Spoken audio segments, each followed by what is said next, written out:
Hi, hello, vanakkam, and welcome to Little Slaw YouTube channel. In this set of videos, we are seeing about the tools. So in our previous video, we saw about the advantages and disadvantages of LoadRunner. And in this video, we will see about JMeter, the open source JMeter, which is started as a functional testing tool. So in fact, this has been first developed as a first functional testing tool, but then the competency of this tool has taken it to performance or load testing tool. But still, this is a better and the best functional testing tool because most of the developers today uses JMeter as their functional testing tool, and in fact, this is one of the major open source performance testing tools in the market.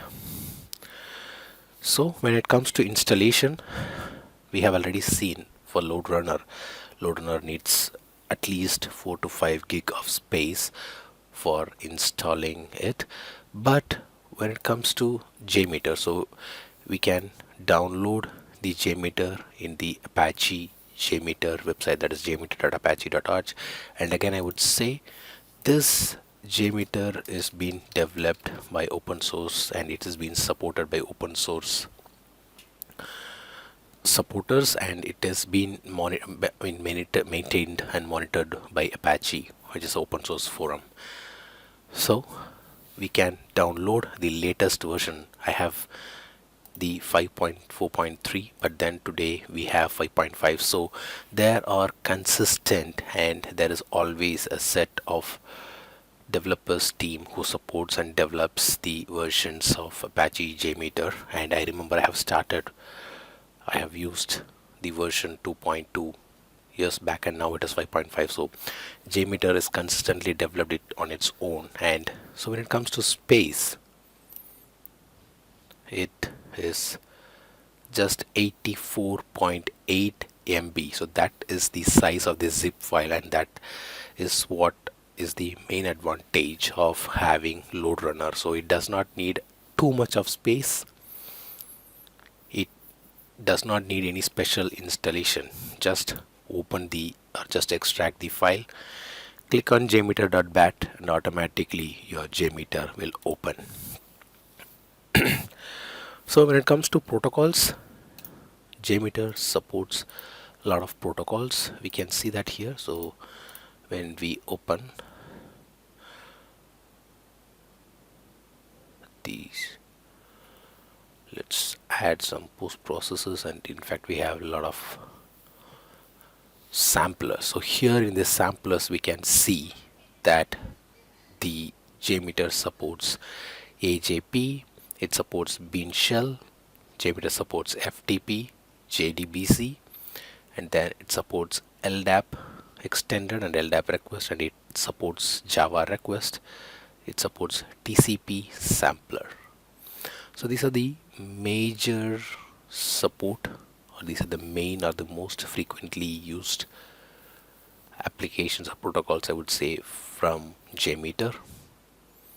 And in fact, JMeter has a lot of inbuilt logical controllers where you can just bring in the controller, you can write few code, or you can just bring in the logic, and automatically you can make use of the logical controllers. And you have the preprocessors where some of the processors are like a regular expression user parameters, and you have various other preprocessors, and you have post processors where you can use them for parameterization and correlation, where you can use the regular expression extractor, and you can use the CSV the post processors. And when it comes to assertions, so assertions helps you to check or to validate the response.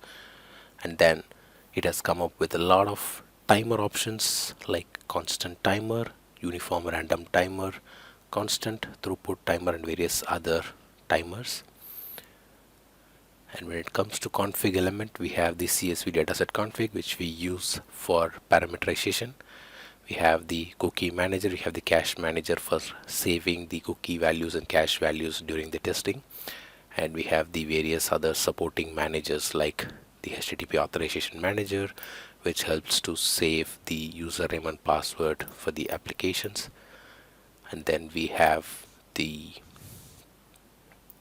login config element, we have the random variable elements, and then finally we have the listeners. We have different set of listeners like view results tree, where we can see the request and response pass or fail status, and then we have the summary report, which gives us the report of the minimum, maximum, and average response time. So JMeter again has come up with lots and lots of stuff which are required for application testing. So when it comes to cost, it's open source, it's completely free, and that is the major advantage of using JMeter. It's totally free, it's an open source. And then when it comes to the difficulty, so do we need to learn, or do we need to learn some coding, or does JMeter needs coding? So for the basic web record and replay, you might not need any complex coding, but still you might need coding in case if you are implementing any logics, or in case you are doing a different protocol other than web applications. Yes, you might need to know the basics of coding, you might need to cover the logics using the coding, and that is where the JMeter has the advantage. So for the basic applications, no, you might not need, but for a little complex applications, you might need to solve it through coding. And when running the test, so we have the remote options where we can connect various systems and we can use them as master slave, and we can run the test using this setup.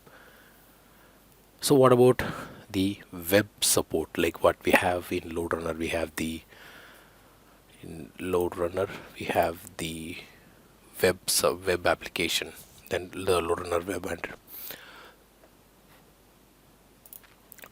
whereas in new load we have the new load web. But do Apache JMeter gives? For now that option is not available, but still it might come in the upcoming versions, because LoadRunner has a huge set of developers who create plugins every time, and even we can get the plugins. There are like huge set of plugins which are available, and we can get it in the JMeter plugins market.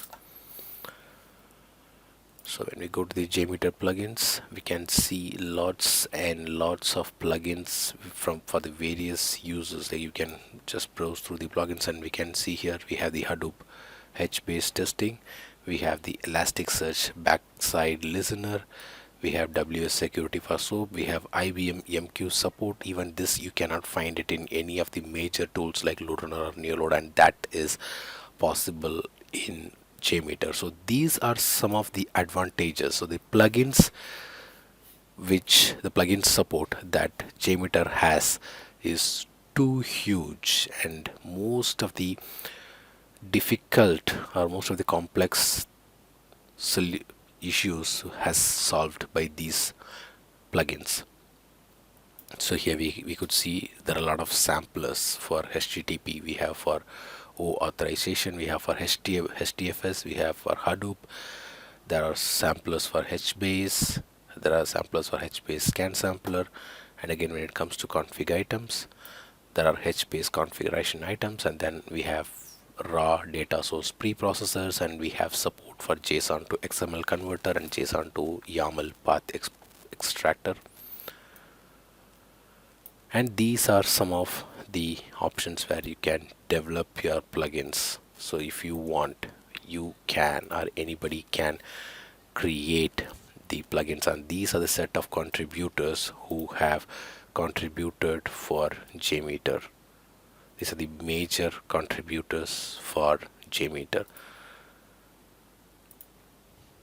And again, we can see the usage statistics, and here we can see how much of the plugins have been downloaded, and we can see lots and lots of versions. You can see they were downloaded and they were used by various users across the world.